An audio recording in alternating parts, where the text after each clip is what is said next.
ang Presidential Broadcast Service. Radyo Pilipinas. Radyo Publiko ng Bagong Pilipinas para sa Bagong Pilipino. Naghahatid ng mahahalagang balita at impormasyon na uugnay ng pamahalaan sa sambayanan. Tulay sa himpapawi ng serbisyo publiko. Radyo Pilipinas. Radyo Publiko. Ang boses ng Pangulo. Sa Iloilo, Radyo Pilipinas. 585 AM. Philippine Standard Time, alas 8:31.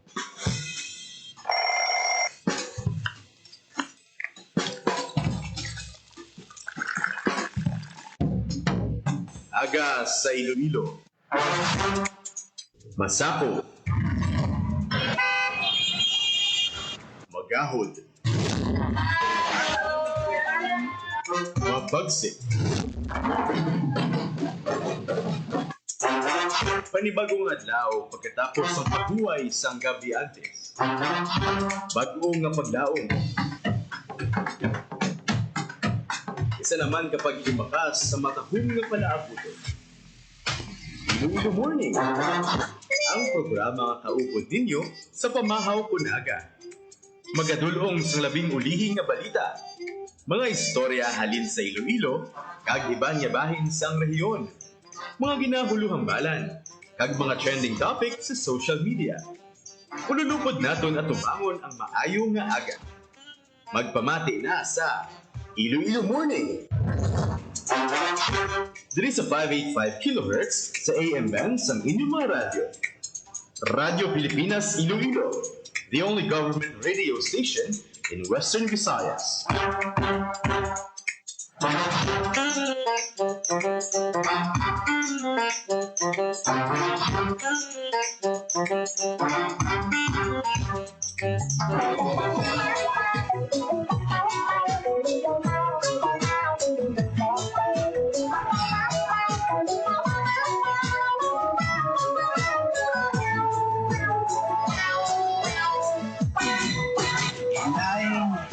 Sa imong pag-iay, si Tuto gatulo ang laway, hindi makatulog sang dugay.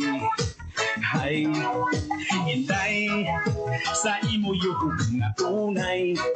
Mayong aga mga kabyanan, welcome sa isa na naman ka edisyon sang Iloilo Morning. Hay, hay, hay. September 22, 2025. Sa imo pang lakat, mataugang mudlat. Sa imo kagayon, mataugang Lunes mga kabyanan, ang aton sa iyang tiempo diri sa syudad sang Iloilo medyo maulanon. kay gali na kong Inas ang aga na po kawan kita no sa pagbubugid sang ulan, gabi pa lang no. siling sang Gabi kahapon and early this morning unay. sa bahin sang La Paz area nag-brown out pa.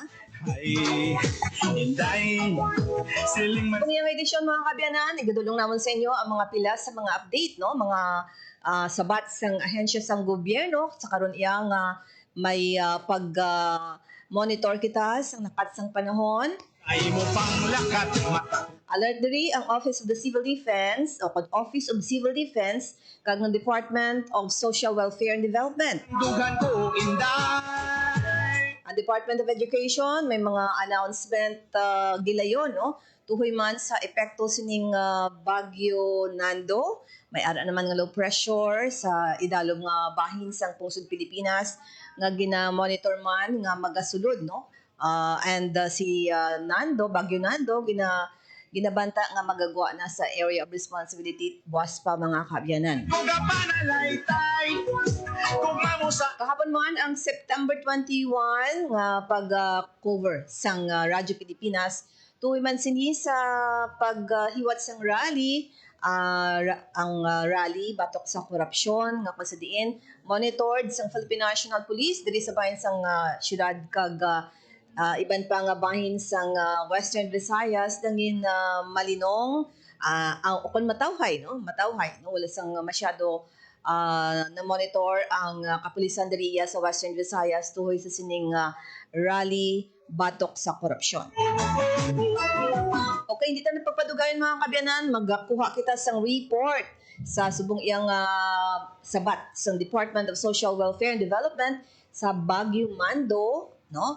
And ang mga iban pa nila nga mga ginapanghanda sa posible maapektuhan sang bagyo sa bahin sa Western Visayas. Sa report ni Miriam Grace Reñeta yan. Good morning. Miss Bing, good morning sa imo, good morning sa aton nga mga tagpalamati sa Iloilo Morning. Nag-convene ang provincial kag municipal quick response team so kon QRTs sa isa ka emergency meeting no nga gipangunahan sang aton nga Department of Social Welfare and Development Field Office 6 ini para Miss Bing no pabaskugon pa ang disaster preparedness measures sa posibleng nga epekto sang bagyo Nando. Gipangunahan sang Disaster Response Management Division kaupo diri no ang aton nga OIC Regional Director sa DSWD6 si RD Joselito Estember kag OIC Assistant Regional Director for Operations Catherine Joy Lampreya ang ini nga meeting. So sa sini nga meeting Ms. Bing nag-issue sang direktiba ang aton mga OIC RD sa tanan nga mga QRTs municipal and city nga i-monitor gid ang ilatag sa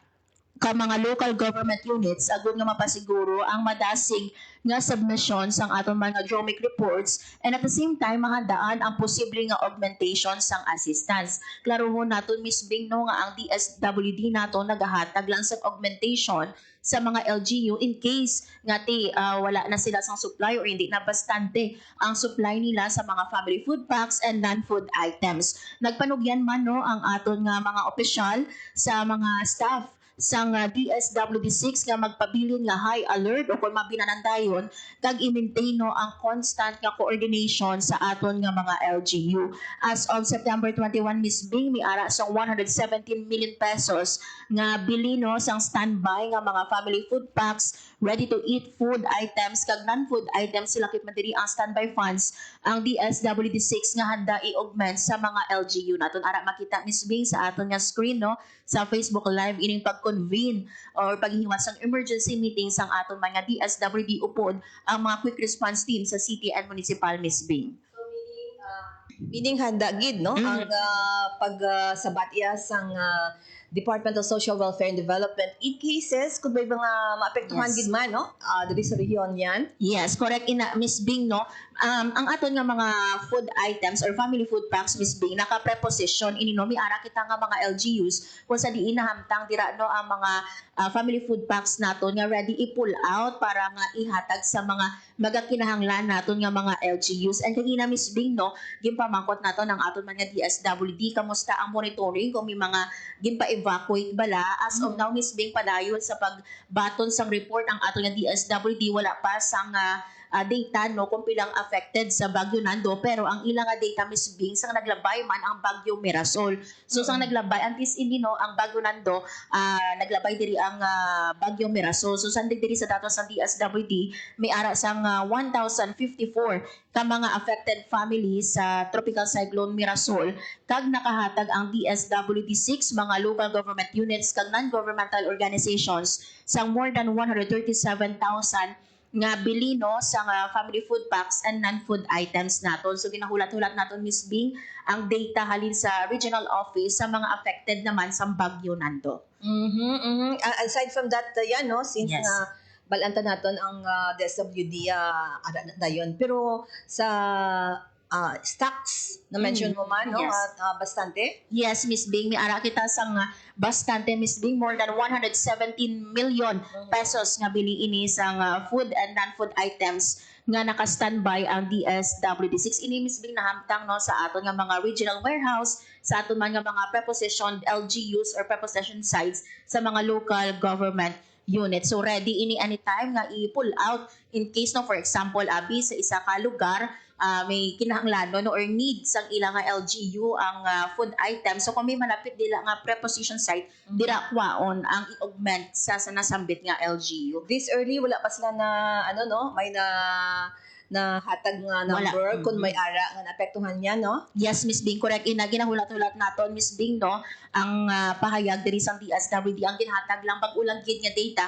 is those affected sa Bagyo Mirasol. So sige pa ang pagbaton sang report or submit no sang tramic reports man sang aton nga city and mga municipal, so bantayan sang aton nga mga tagpalamati no, especially pagid ang ihatag man no nga mga food items sang DSWD. Samtang Miss Bing, isalot lang naton Yes, ining yes. pila sa mga LGUs naton diri sa province of Iloilo as of 6:30 AM kaina may 28 ka mga local government unit ang nag-suspend sang ilang in-person classes. Ini Miss Bing ha, in-person classes lang ang gin-suspend, hindi totally nga wala gid klase, kiti pwede sila makahiwat sang makahiwat sila or makashift sila no sa alternative delivery mode. Ang aton nga mga nag-suspend sang classes sa all levels ang Banwa sang Leon, Saraga, lakip man ang Tigbawan, Oton, Badyangan, Tubungan, Kalinog, Haniway, lakip man diri ang New Lucena, Igbaras, Banwa sang Maasin, Mina, Barotac Viejo, Balortac Nuevo, Banate, Duanyas, Cabatuan, San Miguel, Anilao, Gimbal, lakip man ang Concepcion, San Enrique, San Joaquin, kag ang mga banwa sang San Dionisio, kag Sara. Ang banwa naman sang Pavia nag-declare sang suspension sang in-person classes halin ini preschool to senior high school, kag ang aton nga Pototan or banwa sang Pototan kindergarten Tubtub High School, kag sa Leganes preschool to senior high school Miss Bing ang suspension sang klase. Kag diriya sa aton sa syudad sang Iloilo suspended Miss Bing no ang aton nga in-person classes, kag may pila man ka mga kolehiyo ang nagpahayag nga suspended man ang ilang nga klase. Okay. So, mayo na kay makapatawhay anay mga kabataan because of the suspension, no? After sang sining di man namin nga panahon yan. Yes, correct ina Miss Bing. No nakita nato Miss Bing sa pagpadulong nato diri no sa istasyon nga may ara ya sang mga estudyante nga nakaabot na sa ilang eskwelahan. Antes no ang ini nga suspension, but I believe Miss Bing no bago ipagwa ang mga suspension or notices naton sa mga klase kinahanglan anay nga may ara ikaw sa proof or basis nga kinahanglan nga isuspend ang klase. So ang aton dira iya nga panugyan sa mga ginikanan kag syempre sa mga estudyante naton mag-tune in diri sa aton sa Radyo Pilipinas Iloilo kay tikitaya real time ang pag-post naton no in case nga may mga suspension sang klase. Okay, sige. Report nagikan sa DSWD 6 kag sa Department of Education Marian Grace Ereñata, Radyo Pilipinas, Radyo Publiko. Thank you very much, Miriam Grace Ereñata, mga kabyanan, sa report ng Department of Social Welfare and Development and the Department of Education Western Visayas.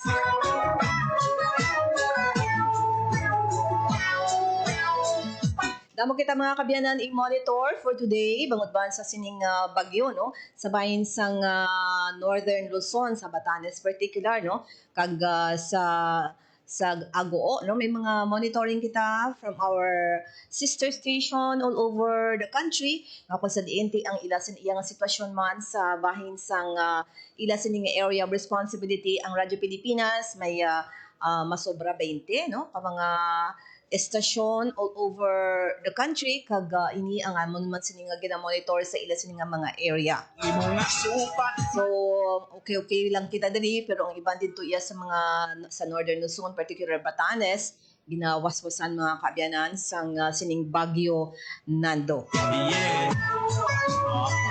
Pagkatapos sa bahin sang Western Visayas, magatabo kita sa bahin sang Negros Occidental. Pila iya sa mga update man to sa bagyo ang ato sa iyang ihibaloon through JP Hervas. Japes, good morning. Good morning, Ms. Bing. Pila ka mga lugar sa Negros Occidental ang nagdeklara sa ang suspensyon sang face-to-face classes sa mga Lunes, Setyembre 22 apisar na wala sang direktang epekto ang Super Typhoon Nando sa nasambit nga probinsya. As of the latest, Ms. Bing, yara na sa 12 ka LGU ang nag-mentionar o kung nag-anunsyo sang suspension of classes subong iyang Lunes. Hindi ginakipan sang Himamaylan, all levels, public and private, Isabela, all levels, Binalbagan, all levels, Hinigaran, all levels, Hinubaan, Silay, Ilog, Kawayan, Kabangkalan, samtang sa Talisay misbing tubtub lamang preschool to senior high school sa Ibi Magalon at tanang nga level subong man sa syudad sang Sagay. Samtang sa aton nga paghinunanon sa bahin sang Lakastiliana misbing kay kahapon bangod sang malawig nga pag-ulan pila na ka mga barangay o kung pila ka mga panimalay sa barangay Biak na Bato ang ginasulod naman sang tubig baha matapos nga tipo na naman ang mga volcanic debris o kung ang mga bato kag duta gikan sa Bulkan Kalaon sa isa sa mga creek sang nasambit iya nga lugar. Kung madungduhan misbing sa nagligad nga mga inadlaw, nagsugod na ang clearing operation sa Provincial Government of Negros Occidental agud kung tani hawanan ang ining mga creeks ang mga volcanic debris. But sad to say, bangod sa nga madamol naman nga pag-ulan kag malawi nga pag-ulan kahapon, liwat nga nagsaka naman ang level sang tubig baha sa nasambit iya nga lugar. Samtang sa datos sang La Castillana DRRMO, nagsaka misbing sa 17 ka pamilya ang nagatender sa sulod sa mga evacuation center, samtang 8 ka iban pa nga pamilya ang yara sa sagwa sang evacuation center. 55 individuals all in all ang yara sa sulod sa evacuation center, samtang 29 ka individuals ang nagapabilin sagwa sang mga evacuation center. Sa screen the Japes, di ini siya nga area man. Ang sa makita naton karon Miss Bing, no, this is located sa Barangay Biak na Bato sa ubos ini nga bahin sang Bulkan. Biak na Bato. O di ang isa ini sa mga natungod gid Miss Bing, no, nga mga resulta sa pag-awas sa mga volcanic sediments o kung ang mga debris gikan sa bulkan ang natipon, no, ang mga duta kag bato nga ginanod man sa mga pag-ulan sa nagligay nga may adlaw ang nagsupon o kung nagtabon misbing sa alagyan kung tani sa mga tubig, rason kung nga nagpangita sa panibag-o nga direksyon ang tubig kag sabay lo nga maglabay sa creek nagdiretso ini sa mga panimalan. So meaning ang ano ganina? Ang flood control naman. Ari misbing with or without flood control siguro nga Kay manubo siya nga bahin. kay di na una ini iya nga problema gid, but hopefully, no, makonsider man ini misbing mahatagan sa igtalupangod kung may ara giman sa nga tukuron nga flood control. Pero ang daw isa ni sa mga major concern nila misbing kay this is natural park abing area, daw hindi ka kapag gusto balahulag siyang mga area, rason ko nga nagdugay-dugayan man ini misbing kuha sa mga volcanic debris ang local government unit kag daw may recently misbing daw may request gani si si Governor Eugenio Jose Lacson nga volcanic sediments nga matipon diri sa ining creek sa Barangay Biak na Bato, kung nahimo, kung pwede, no, isaylo anay sa ibang nga lugar. Kaya kung dira sa gihapon itambak sa Barangay Biak na Bato, may tendency nga liwat naman ini nga marugpunong balik sa nasambit yang creek. Kag ang kumusta Japes, no? For today, bali may ara sang movement ang Bulkan Kalaon. Per latest na to, Miss Bing, nga monitoring. Ay sang nagligad nga adlaw, no? May ara sang pagbugas ni sang ash, no? Kag wala sila nakapagawa sang pinaka-latest sa karon iyang adlaw. Yes, Miss Bing, no, ang aton sining nga Negros Occidental Operation Center nagapadayon sa pagbantay sa hulag siyang kalaon sa na sa nagligad iyang simana. Talalo pang doon ang liwat nga pagbugha sang abo sang nasambit iyang bulkan. Pero nagalaom ang aton sini iyang DOST PBOX hanggang PDRMO nga hindi mag-further escalate balik sa alert level 3 ang nasambit nga bulkan.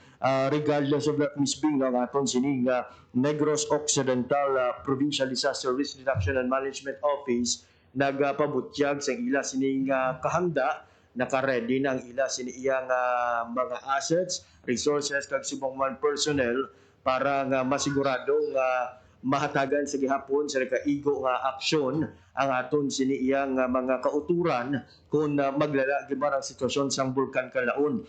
Base sa latest nga volcano bulletin kagin pagwa sang DOST PBOX, Miss Bing, may yara sang 54 ka volcanic earthquake ang na-record sa Kalaon volcano. 1,426 tons nga sulfur dioxide flux kag 75 meters tall ang plume nga ginabuga sa nasambit iya nga bulkan. Kag sa gihapon nagapamaga o kung nagapalamanog sa gihapon ang edifice sang siniiya nga bulkan.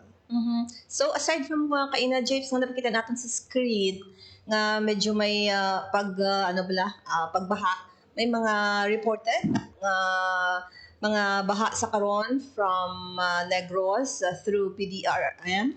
Ang aton sinimisping paghinunanon sa PDRM Negros Occidental bantayan sa masunod nga programa natalala naton nga pakigangutan ang nasambit iyang opisina, but for now ang kumpirmado palang misbing nga nabaton naton nga impormasyon amo ang datos gikan sa banwa sang La Castillana. So ang anang naton misbing no tiwa naton nga malabot kag makuha ang kabugusan nga detalye sa sitwasyon sa Negros Occidental.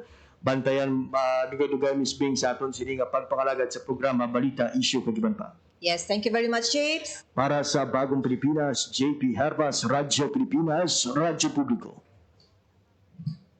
Batian mga kabiyan na report from JP Hervas sa monitoring sa bahin sa Negros Occidental particular, ang Provincial Disaster Risk Reduction and Management Office, also sa Department of Education, NIR, nga kasadiin may mga suspend no ang mga klase mga kabyanan through announcement man sang local government unit. Si Tuto gatulo ang laway, hindi makatulog sang dugay.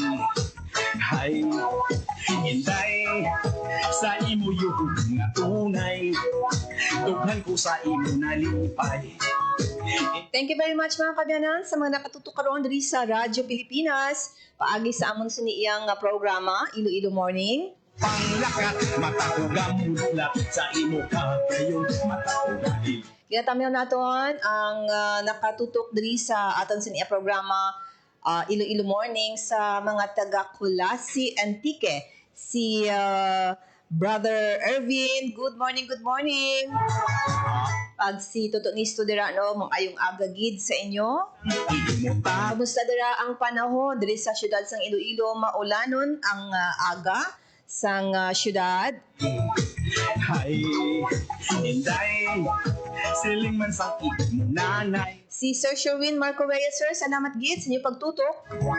Agutan ng kami malipay.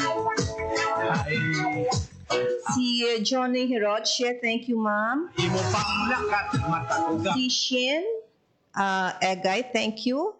Ang Si Shaya Egay, thank you very much. ang dugan ko, inday. Sa mga late tuners naton, salamat gid sa inyong pag-upod sa Confidence Edition. Mga update sa bahin sang lakat sang panahon, ang aton sa local program masunod sa Iloilo Morning is Balita Issue kagiban pa mas madamo nga mga impormasyon, mga balita, mga update mga kabyanan ang inyong babatian. Hay, inday, sa dugan ko gapan. Thank you gid sa aton sa nga mga naka-comment no sa aton sa pagpangalagad ng heart and like. Sa imo pang Pagkatapos ng balita, issue kagiban pa nga program ang Radio Journal. ang imo nga supat. Dala mabatian mga kabyanan ang mga inspiring stories, mga beneficiaries ng programa sa aton sini nga gobyerno. So ginaimbitaran ko kamo later on no ang aton sini nga program, and sa hapon ang alauna ang balita sosyal with Miriam Grace Arineta, also ang Bantay Banwa ni Paul Tarosa, and headliner is Boss nga program sa alas 4. Ang balita issue, kagiban pa nga program, si JP Hervas, magkapong ko in a while. Samtang nga atin sa iya nga pagpasalamat man no, sa aton sa iya nga nakatutok kahapon, sa aton sa iya nga Facebook Live, no? Ang aton sa iya nga mga postings, mga iban pa nga mga balita, mga kabyanan, inyong mabasahan, makita sa amon sa Facebook Live, Radyo Pilipinas Iloilo, kag sa mga nakatutok sa radyo, 585 kHz sa lilisuan sa inyong mga radyo sa AM band. Kat matakugamudlat sa imo kagayon, matakugamudlat. Buwas sa Iloilo Morning nga program, balik si Janelle Baclay sa sining nga time slot. Oh, inday. Partners ko sa technical side sa studio, si Alan Defante, sa bayan sa transmitter, si Rochelle Jones Hutahero. Kay galing na ba? Pilipinas, salamat! Ako naman si Bing Fabiana, maayong aga. Radyo Pilipinas. Radyo Publiko. Radyo Pilipinas.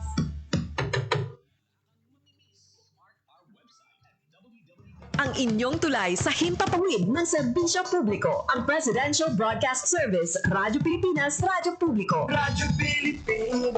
Radyo Publiko. Kinilala ng pang-international at prestigyosong Asia Pacific Broadcasting Plus Awards 2025 para sa kategorya ng Government Streaming. Ito ay dahil sa epektibo nitong pagsasanib ng mga tradisyonal na media tulad ng telebisyon, radyo at print para masabayan ang mabilis na pag-inog ng mundo ng digital at social media tungo sa mas epektibong paghahatid ng mahahalaga at napapanahong mga impormasyon sa mamamayang Pilipino. Kinilala rin ang Radyo Pilipinas dahil sa patuloy na pag-akyat ng rating. Ngayon ay matatag sa pang-apat na pwesto sa Mega Manila ayon sa pinakahuling Nielsen Radio Audience Measurement Survey. At sa social media, nakamit ang mahigit 2,000% pagtaas ng bilang ng mga sumusubaybay sa Radyo Pilipinas page sa unang bahagi ng 2025. Patunay ito na ang inyong Radyo Pilipinas Radyo Publiko ay tunay na kaagapay ng inyong pamahalaan sa paghahatid ng serbisyo sa mga mamamayang Pilipino. Mula sa aming lahat, sa ngalan ng inyong pamunuan at mga kawani ng Presidential Broadcast Service, kasama ang inyong mga himpilan ng Radyo Pilipinas sa buong kapuluan. Maraming salamat po sa inyong lahat, sa inyong pagtangkilik at pagkilala. Radyo Pilipinas. Radyo Publiko.